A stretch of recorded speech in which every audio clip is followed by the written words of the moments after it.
ಕಬ್ಬಿಗೆ ಏನು 3,500 ರೂಪಾಯಿ ಬೆಲೆ ನಿಗದಿ ಮಾಡ್ಬೇಕಂತೇಳಿ ಈಗಾಗಲೇ ಮುಧೋಳದಲ್ಲಿ ರೈತರು ಪ್ರತಿಭಟನೆ ಮಾಡ್ತಾ ಇದ್ದಾರೆ. ಈ ಹಿನ್ನೆಲೆಯಲ್ಲಿ ಏನಂತ ಹೇಳಿದ್ರೆ ಇವತ್ತು ಡಿಸಿ ಅವರು ಸಕ್ಕರೆ ಕಾರ್ಖಾನೆ ಮಾಲೀಕರ ಜೊತೆ ಸಭೆಯನ್ನು ನಡೆಸಿದ್ರು. ಹಾಗಾದ್ರೆ ಸಭೆಯಲ್ಲಿ ಯಾವ್ಯಾವ ನಿರ್ಣಯಗಳಾದವು ಈ ಕುರಿತು ಮಾತನಾಡೋದಕ್ಕೆ ಖುದ್ದು ನಮ್ಮ ಜೊತೆ ಅಜಯ್ ಕುಮಾರ್ ಸರ್ನಾಯ್ಕ ಅವರು ಇರುವಂತದ್ದು. ಖುದ್ದು ಅವ್ರನ್ನೇ ಮಾತಾಡಿಸ್ತಾ ಹೋಗ್ತೀನಿ. ಸರ್, ಇವತ್ತು ಶುಗರ್ ಫ್ಯಾಕ್ಟರಿ ಮಾಲೀಕರನ್ನ ಸಭೆ ಕರೆದಿದ್ರು. ಸಭೆಯಲ್ಲಿ ಏನೇನು ಚರ್ಚೆ ಆಯ್ತು ಸರ್? ಸಭೆಯಲ್ಲಿ ಏನು ಚರ್ಚೆ ಜಾಸ್ತಿ ಆಗಿಲ್ರಿ. ಒಂದೇ ಸರ್ಕಾರ ಏನು ಇವತ್ತು ದರ ನಿಗದಿ ಮಾಡಿದೆ ಒಂದೊಂದು ಫ್ಯಾಕ್ಟರಿಗೆ FRP ಮೇಲೆ, ಅದನ್ನ ಅದಕ್ಕೆ ನಾವು ಬದ್ರಿದ್ದೀವಿ. ಅದನ್ನ ನಮಗೆ ತೊಂದರೆ ಆದ್ರೂ ಚಿಂತಿಲ್ಲ, ಕೊಡ್ಬೇಕಂತ ಹೇಳಿ ನಾವು ನಿರ್ಧಾರ ಮಾಡಿದೀವಿ. ಒಂದ್ ವೇಳೆ ನಮ್ಮ ಕಾರ್ಖಾನೆಗಳಿಗೆ ಯಾರು ರೈತರು ಪೂರೈಕೆ ಮಾಡ್ತಾರ ಅವ್ರ ಮುಂದೆ ಬಂದು ಇಲ್ಲ ನಾವು ಪೂರೈಕೆ ಮಾಡ್ತೀವಿ, ನೀವು ಶುರು ಮಾಡ್ರಿ ಅಂತ ಮಾಡ್ತೀವಿ. ಒಂದ್ ವೇಳೆ ಅವರು ಬೇಡ, ನಮ್ಗೆ ಇದು ಒಪ್ಪಿಗೆ ಇಲ್ಲ, ನೀವು ಬಂದ್ ಮಾಡ್ರಿ ಅಂತ ನಾವು ಬಂದ್ ಮಾಡ್ತೀವಿ ಅಷ್ಟೇ. ಸರ್, ಈಗ ಕೆಲವೊಂದಿಷ್ಟು ರೈತರು ಕಬ್ಬುಗಳನ್ನ ಕಳಿಸ್ತಾ ಇದಾರೆ, ಆದ್ರೆ ಇನ್ನು ಕೆಲವೊಂದಿಷ್ಟು ರೈತರು ಕಳಿಸೋದು ಬೇಡ ಅಂತ ಹೇಳಿ ನಿನ್ನೆ ಒಂದು ಮುತ್ತಿಗೆ ಹಾಕಿದ್ರು. ಈ ತರ ಇದ್ದಾಗ ಯಾವ ತರ ಅಂದ್ರೆ ಕಬ್ಬನ್ನ ನುಡ್ಸೋದಕ್ಕೆ ಪ್ರಯತ್ನ ಮಾಡ್ತೀರಾ ಅಥವಾ ಹೆಂಗೆ ನಿಲ್ಲಿಸ್ತಾ ಪ್ರಯತ್ನ ಮಾಡ್ತೀರಾ ಅಂತ? ಅಲ್ಲ, ನಾವು ನುಡಿಸ್ಲಿಕ್ಕೆ ತಯಾರಿದ್ದೀವಿ, ನಾವು ಯಾವಾಗೂ ಇಲ್ಲ ಅಂದಿಲ್ಲ. ಆದ್ರೆ ರೈತರು ಅದಕ್ಕೆ ಯಾರು ಅವ್ರು ಏನ್ ಹೇಳ್ತಾರೋ ಅದ್ರ ಪ್ರಕಾರ ನಾವು ಇರ್ತೀವಿ. ಸರ್, ಈಗ ಈ ಕಬ್ಬಿನ ಹೋರಾಟದಲ್ಲಿ ಈಗ ರೈತರು ಬಡವಾಗ್ತಿದ್ದಾರೆ, ಸಕ್ಕರೆ ಕಾರ್ಖಾನೆಗಳು ಬಡವಾಗ್ತಿದ್ದಾವೆ, ಈ ಕಡೆ ಬ್ಯಾಂಕ್ಗಳು ಕೂಡ ಹಾನಿಗ ಉಂಟಾಗುವಂತ ಚಾನ್ಸಸ್ ಜಾಸ್ತಿ ಇದೆ. ಇದನ್ನ ಬಗೆಹರಿಸೋದಕ್ಕೆ ಏನಾದ್ರು ಪ್ಲಾನ್ ನಡೀತಾ ಇದೆಯಾ ಅಥವಾ ಹೆಂಗ ಅನ್ಸುತ್ತೆ? ಅಲ್ಲ, ಈಗಾಗಲೇ ಸರ್ಕಾರ ಬಗೆಹರಿಸಿದೆ ಇದನ್ನ. ಅದಕ್ಕೆ ಬಗ್ಗೆ ಎಲ್ಲರೂ ಭದ್ರಾಗಬೇಕು. ಯಾವ ರೀತಿ ಕಾರ್ಖಾನೆಯವರು ಇವತ್ತು ಅದಕ್ಕೆ ಭದ್ರಾಗಿದ್ದಾರೆ, ರೈತರು ಭದ್ರಾಗ್ಲೇಬೇಕು.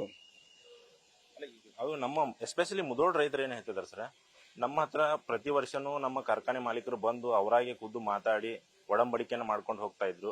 ಅದೇ ತರ ಈಗೂ ಬರ್ಲಿ, ನಮ್ಮ ಮಧ್ಯೆ ಸರ್ಕಾರ ಬರೋದು ಬೇಡ, ನಮ್ಮ ಅವರ ಬಾಂಧವ್ಯ ಒಳ್ಳೇದೇ ಇದೆ, ನಾವು ಒಳ್ಳೆಯವರಾಗೆ ಇರ್ತೀವಿ, ಅದೇ ಬಾಂಧವ್ಯದಲ್ಲೇ ಬಂದ್ ಮಾತಾಡಿದ್ರು ನಾವು ಒಪ್ಪಿಗೆ ಮಾಡ್ತೀವಿ ಅನ್ನೋ ಮಾತನ್ನ ಹೇಳ್ತಿರುವಂತದ್ದು. ಈಗಾಗಲೇ ಸರ್ಕಾರ ರೈತರನ್ನು ಹಾಗೂ ರೈತ ಸಂಘದವ್ರನ್ನು ಕರೆದನೆ ಸಭೆ ಮಾಡಿ ಒಂದು ದರವನ್ನ ನಿಗದಿ ಮಾಡಿದಾರೆ ಅವರು. ಮತ್ತೆ ಸರ್ಕಾರನ ಮಾಡಿದ್ಮೇಲೆ ಮುಂದೆ ಮತ್ತೊಂದು ಪ್ರಶ್ನೆ ಉದ್ಭವಿಸೋದಿಲ್ಲ. ಸರ್, ಈಗ ರೈತರಿಗೆ ಈಗ ನಿಮ್ದು ಕೊನೆ ಅಂದ್ರೆ ಮನವಿ ಏನಾದ್ರು ಇದೆಯಾ ಹೇಳೋದಕ್ಕೆ? ಅಂದ್ರೆ ಈಗ ಕಬ್ಬು ಕಳಿಸೋದಕ್ಕಾಗಿರ್ಬೋದು, ಪ್ರತಿಭಟನೆಗೆ ಸಂಬಂಧಪಟ್ಟಿರೋದಾಗಿರ್ಬೋದು. ಅಲ್ಲ, ನಾವ್ರ ಮನವಿ ನಮ್ಮಿಂದ ಏನೈತಿ, ಸರ್ಕಾರ ಏನ್ ಇವತ್ತನ್ನ ದರ ನಿಗದಿ ಮಾಡಿದೆ ಆ ಪ್ರಕಾರ ನಾವು ಕೊಡ್ತೀವಿ, ನೀವು ಕಬ್ಬು ನಮಗೆ ಪೂರೈಕೆ ಮಾಡ್ರಿ ಅಂತ ನಾವು ವಿನಂತಿ ಮಾಡ್ಕೊಂತೀವಿ. ಈಗ ಒಂದ್ ವೇಳೆ ರೈತರು ಕಬ್ಬು ಕಳಿಸೋ, ಈಗ ಒಬ್ಬರು ರೈತರು ಕಬ್ಬು ಕಳಿಸ್ತಾ ಇದಾರೆ, ಕೆಲವೊಂದಿಷ್ಟು ರೈತರು ಅದಕ್ಕೆ ವಿರೋಧ ಮಾಡಿ ಮುತ್ತಿಗೆಯನ್ನ ಹಾಕ್ತಿರುವಂತದ್ದು. ಈಗ ನಿಮ್ಮ ಫೈನಲ್ ಡಿಸಿಷನ್ ಹೆಂಗ್ ಸರ್? ಅಂದ್ರೆ ತೀರ್ಮಾನ ಮಾಡ್ಕೋಬೇಕ್ರಿ ಅದನ್ನ. ನಿಮಗೆ ಫ್ಯಾಕ್ಟರಿ ಕಬ್ಬು ಕಳಿಸ್ತಾರೆ, ಒಬ್ಬ ರೈತರು ಕಳಿಸಿದ್ರು ಅಂತ ತಿಳ್ಕೊಳ್ಳಿ, ಇನ್ನು ರೈತರು ಅದಕ್ಕೆ ಮುತ್ತಿಗೆ ಹಾಕ್ತಾರೆ, ಅವಾಗ ತಮ್ಮ ನಿಲುವೇನಾಗಿರುತ್ತೆ ಅಂತ?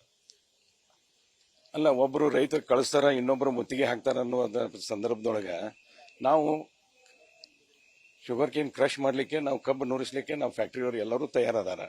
ಈಗ ಒಬ್ರು ಬೇಡ ಅಂತ ಹೇಳಿ ಅವ್ರ ಮೆಜಾರಿಟಿ ಬಂದು ಹೇಳಿದ್ರಂದ್ರೆ ನಾವು ಫ್ಯಾಕ್ಟರಿ ಬಂದ್ ಮಾಡ್ತೀವಿ.